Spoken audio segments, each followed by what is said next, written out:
इंसान के लाइफ में दो टाइम जरूर आते हैं। पहला, जब वो सोचता है कि यार इस दुनिया में क्या कुछ नहीं है करने को और मैं वो हर चीज करना चाहता हूं जो पॉसिबल है। महंगी गाड़ियां, बड़े घर, महंगे वॉचेस, या कहें और भी ना जाने कैसी कैसी इच्छाएं होती हैं इंसानों की जो वो पूरा करना चाहते हैं, जिनकी वजह से वो मेहनत करते हैं। शायद ये वो भी इच्छाएं हों जहां वो अपने फैमिली को बहुत ही ज्यादा खुश रखना चाहते हैं।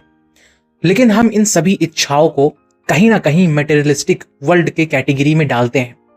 फिर दूसरा समय दोस्तों ये आता है हर इंसान के लाइफ में, जब वो स्पिरिचुअली अपने आप को अवेक करता है। जब उसे लगता है यार जब आखिरी में ये सब छिन ही जाना है तो फिर इतना दौड़ धूप क्यों करना। जब आखिरी में अकेले ही जाना है तो फिर आखिर क्यों इतना संबंध बनाना लोगों से, क्यों इतनी सारा झाम पालना।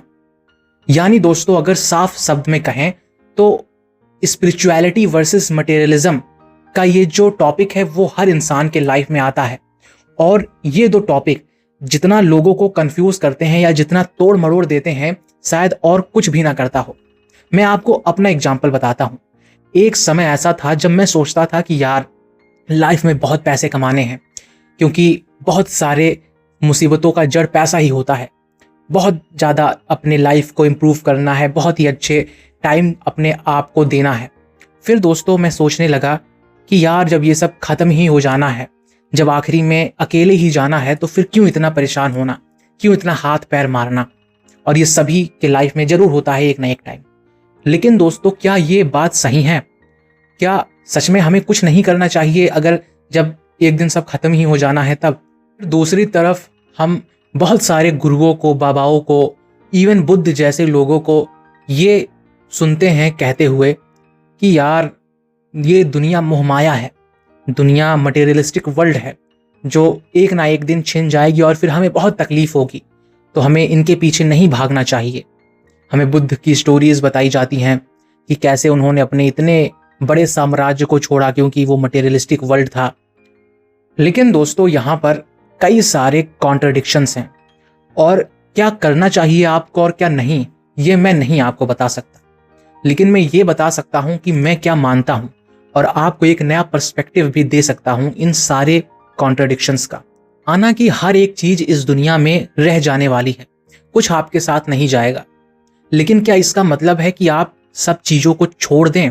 नहीं।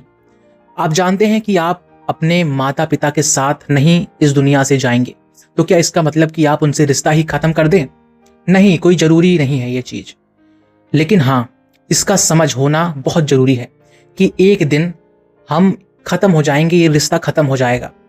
और वो जो समझ है, वो जो ट्रू अंडरस्टैंडिंग है, वही काफ़ी है हमें कहें कि ट्रू विजडम देने के लिए, हमें मुक्त करने के लिए।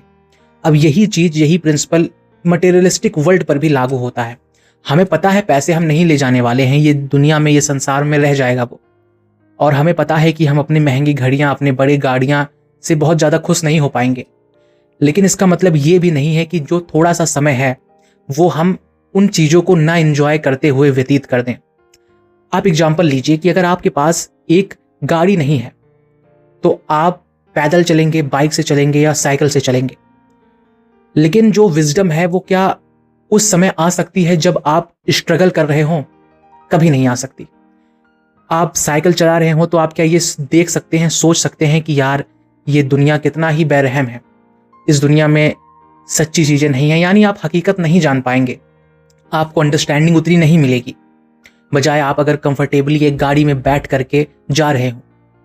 एक एग्जाम्पल मैं देता हूं दोस्तों। यहाँ पर ज़्यादातर जो महापुरुष हुए हैं, जिन्हें हम सो कॉल्ड भगवान भी कहते हैं, कृष्ण, राम, महावीर, बुद्ध, ये सभी दोस्तों कहीं ना कहीं राजाओं के बेटे हैं, बहुत ही वेल्थ वाले लोग हैं। और शायद यही एक वजह है जिसकी वजह से इन्हें दुनिया की, संसार की व्यर्थता दिखी।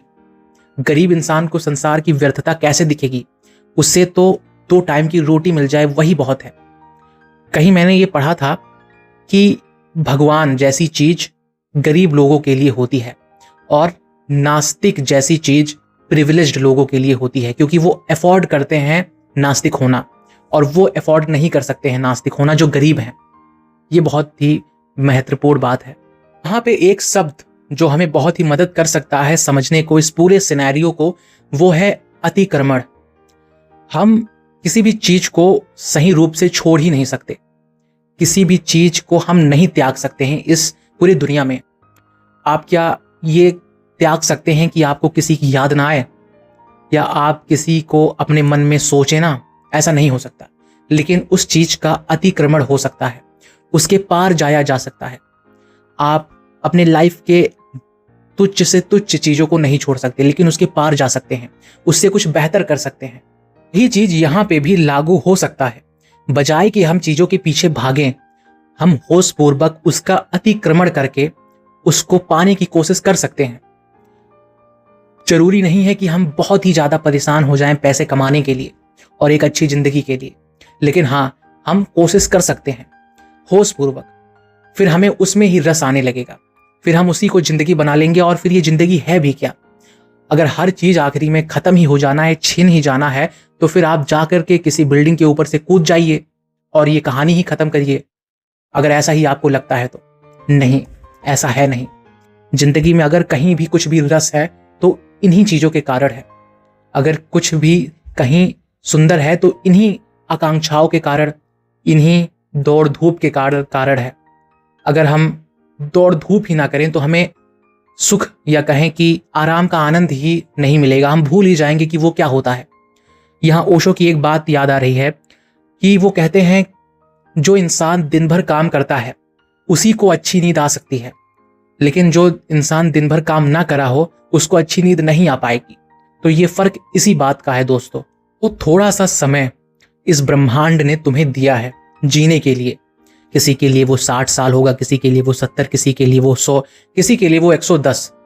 तो उसमें क्वांटिटी मत गिनिएगा कि आपके पास कितने दिन हैं, उसमें आप क्वालिटी गिनिएगा कि आप किस लेवल पर अपने लाइफ को एंजॉय कर रहे हैं, आपको किस हद तक अपने जिंदगी को जीने में आनंद आ रहा है, वो मायने रखता है। और फिर वो जब हम समझ जाते हैं बात, जब इन सारी चीजों का अतिक्रमण, इनके पार हम चले जाते हैं, तो फिर किसी चीज का फर्क रह नहीं जाता। फिर क्या मटेरियलिस्टिक वर्ल्ड और क्या स्पिरिचुअलिटी। फिर हम सभी को एक नशीली शराब ही समझते हैं, जो पीने के बाद भी हम होश में रहते हैं। यही है दोस्तों स्पिरिचुअलिटी और मटेरियलिस्टिक का अतिक्रमण करना। आज के लिए बस इतना ही।